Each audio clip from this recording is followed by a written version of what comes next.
There are 31 nights till Halloween, which means these are the 31 nights to watch horror films. This is 31 Nights of Halloween.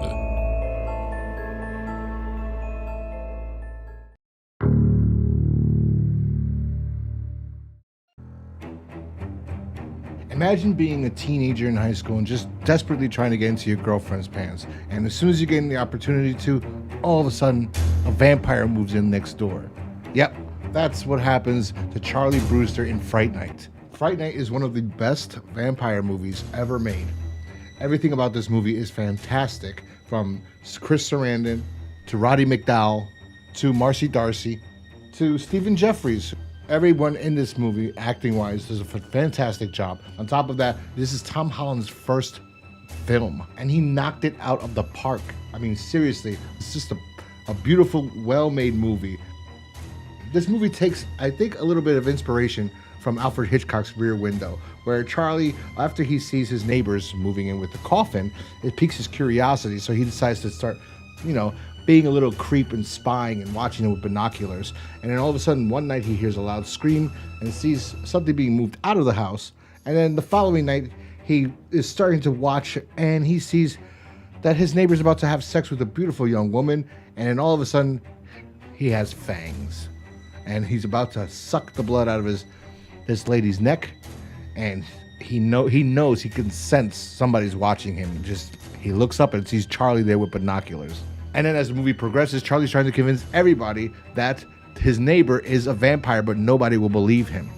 Finally, it takes Charlie to go to a television actor named Peter Vincent. I believe he would be inspired by Vincent Price, portrayed by Roddy McDowall, the great and talented Roddy McDowall, who I know him from Planet of the Apes, from The Twilight Zone. He was an episode in that. He was also in an episode of Quantum Leap, briefly. Fantastic actor. He adds so much to this as Peter Vincent. He's so good as just this regular guy who doesn't believe in vampires. He's just an actor who did these horror things back in the day, these old horror movies, and now he hosts like a television show like Elvira. So Charlie Brewster goes to him and tells him, "I need your help. There's a vampire living next door," and he just thinks the kid's crazy. But he decides to go with him to meet his new neighbor because he just lost his job. And Charlie's girlfriend's willing to pay for him to go, so this way it could be over with. So Peter Vincent goes with the kids to the neighbor's house, the neighbor played by Chris Sarandon named Jeff, if I didn't say that, and gives him holy water to drink, but it's really just tap water. Jeff passes the test, and all of a sudden everything's fine and dandy, even though Charlie knows for a fact that Jeff is a vampire because Jeff threatened him, went into his house, was about to kill him because Charlie went to the police to tell them that he's a vampire. When all of a sudden Peter Vincent looks in his mirror to look at himself or take a cigarette, I don't know which one it was, I forgot, and he sees that Jeff has no reflection, and he's shocked. As the movie continues on, we discover that Chris Sarandon's character, Jeff, believes that Amy, which is Marcy Darcy, is kind of the reincarnation of his old lover. So he, because vampires have that power, makes her fall in love with him and then converts her into being a vampire. No, I really enjoyed this movie. This is a really great 80s film. I think it came out in 1985. Directed again, like I said, by Tom Holland. The music is fantastic. I love the music. If you watched my first time reaction videos, you know that I love 80s music.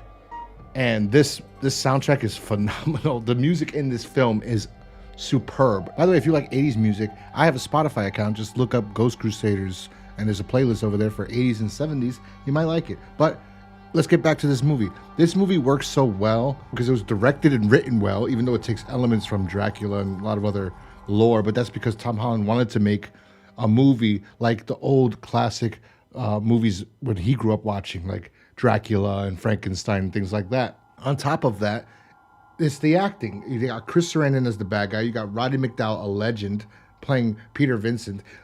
There's a scene in this movie where Peter Vincent kills Evil Ed, and then you just see his reaction to watching Evil Ed suffering, because Evil Ed really didn't want this.